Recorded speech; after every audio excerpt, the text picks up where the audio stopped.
बाबा साहेब ने जो संविधान लिखा, उस संविधान में एक प्रस्तावना लिखा और उसे संविधान की आत्मा कहा, संविधान का प्राण कहा।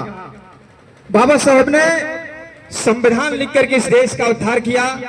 इस देश में बसने वाले हर किसी के लिए समान अवसर उपलब्ध किया।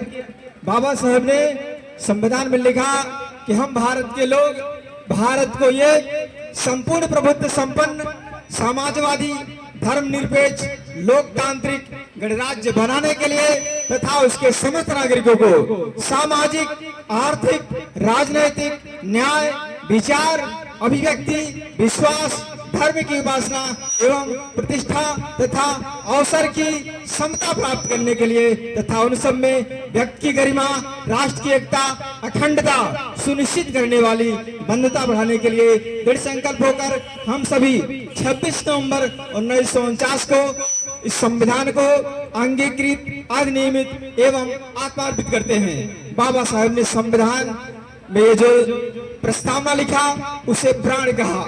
इसमें 4 शब्द हैं जो इधर यदि काट दिया जाए संविधान खत्म हो जाएगा। इसलिए बाबा साहब ने इसको सुरक्षित रखने के लिए संविधान में प्रस्तावना दिया कि आपके लिए मान सम्मान स्वाभिमान स्वतंत्रता बंधुता न्याय करुणा मैत्री प्रज्ञाशील जो कुछ भी आपको मिला है वो संविधान से मिला है। जो कुछ भी हम हैं वो संविधान की बदौलत है। संविधान ने इस देश में रहने वाले हर किसी के लिए समान अवसर उपलब्ध कराने के लिए संविधान ने सबको अवसर दिया है। इसलिए बाबा साहब ने आपके लिए कहा कि इधर आप शिक्षित बने।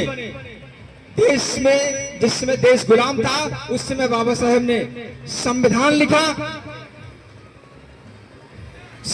लिखा तो संविधान में लिखने से पहले आपके लिए बाबा साहब ने जो भी संविधान में लिखा वो पालन हो इसके लिए व्यवस्था बनाई।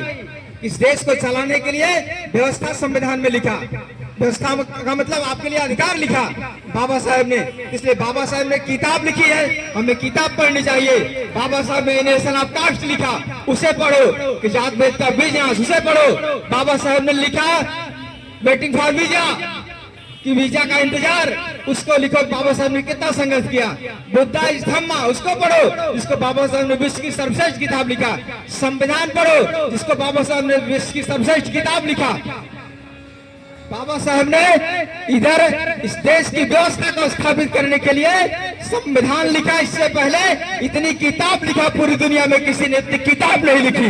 बाबा साहब ने जितना किताब पढ़ा उतनी पूरी दुनिया में किसी ने पढ़ा नहीं। जितना बाबा साहब का इधर जितनी बड़ी लाइब्रेरी थी उतनी बड़ी पूरी दुनिया में किसी के पास लाइब्रेरी नहीं थी। बाबा साहब ने जो लिख करके दिया उसके लिए बाबा साहब रात दिन पढ़े कि आपको अधिकार मिले। अधिकार से वंचित समाज को अधिकार देने के लिए बाबा साहब ने अपने प्राण की आहुति दी, अपने बीवी बच्चों को खोया, आपके लिए नींद हुई, आपके लिए देश से विदेश तक लड़े, इंडिया से इंग्लैंड तक लड़े, यहाँ से अमेरिका तक बढ़े। बाबा साहब ने कोई ऐसा क्षेत्र नहीं छोड़ा जहाँ पर आपके लिए काम न किया हो। इस देश के लिए बाबा साहब ने चींटी से लेकर के हाथी तक के लिए काम किया। इस देश में पक्षी से लेकर पंछी तक के लिए काम किया, इंसान से लेकर जानवर तक के लिए काम किया। किसी के लिए काम छोड़ा ही नहीं। आप पेड़ काटते हैं तब भी जेल जाते हो, आप चोरी करते तब भी जेल जाते हो, आप नशा करते तब भी जेल जाते हो, नशा का सेवन करते तब भी जेल जाते हो, नशा बेचते तब भी जेल जाते हो, झूठ बोलते तब भी जेल जाते हो, बलात्कार करते तब भी जेल जाते हो। इसके लिए बाबा साहब ने संविधान लिखा। संविधान में ताकत दी। यदि आप संविधान का पालन करोगे तो जेल में ताले और चाय लग जाएंगे। क्या ताकत बाबा साहब ने दी। इसे संविधान का पालन करो, बाबा साहब को करो। बाबा साहब ने मान दिया है, सम्मान दिया है, सम्मान दिया है। इस देश में रहने वाले के लिए हर किसी के लिए बराबर का अवसर दिया है। किसी को न ऊंचा किया न किसी को नीचा किया, सबको बराबर कर दिया। बाबा साहब ने वो संविधान लिखा। संविधान ने ताकत क्यों दी? क्योंकि संविधान आवाज है आपकी। संविधान ने आवाज बना आपका। तो इधर भरपूर की धरती से इससे भाग्य आई है माननीय शिव कुमार जी, माननीय महेंद्र जी, माननीय मिस्त्री जी, माननीय साहबलाल जी, माननीय लालवन जी, इधर माननीय अमिन जी, माननीय हरिलाल जी, माननीय अशोक जी, माननीय मेहिलाल जी, माननीय चंद्रभान जी, माननीय मान्यवर अशोक जी, मान्यवर शिव कुमार जी, मान्यवर महेंद्र जी, ग्राम पंचायत बरपुर, आलमपुर, बेनीपुर, इधर कोलाहलपुर, इधर भी जाके आ रहे हैं। सभी का जोरदार स्वागत, जोरदार स्वागत। इधर आप सभी का तहे दिल से स्वागत कि आप सभी बाबा साहब की जन्म जयंती मनाकर शोर मत जाना। एक बहुत ही कड़वा सवाल है आपके लिए कि बाबा साहब की जयंती को आप एक दिन के लिए मत मनाओ। बाबा साहब ने एक दिन जन्म लिया, लेकिन काम उन्होंने आपके लिए पूरे जीवन किया।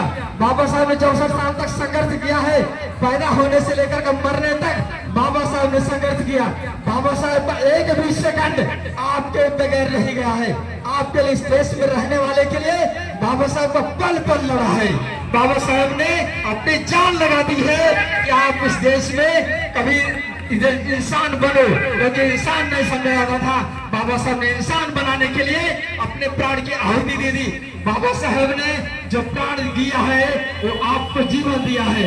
बाबा साहब आपके जीवन में आपके प्राण है, बाबा साहब आपके सांस है, बाबा साहब आपकी आन है, बाबा साहब आपकी जान है, बाबा साहब। आप इधर जितना महान आज बाबा साहब है, वो बाबा साहब की महानता आपने कम कर दी है। जो आपने दारू पिया शुरू किया, आपने झूठ बोलना शुरू किया, आपने नशा शुरू किया, आपने बाबा साहब की महानता को कम करने का काम किया। यदि आपने बाबा साहब को नहीं पढ़ा, आपने शिक्षा नहीं ग्रहण की, तो आप बाबा साहब का अपमान करते हो।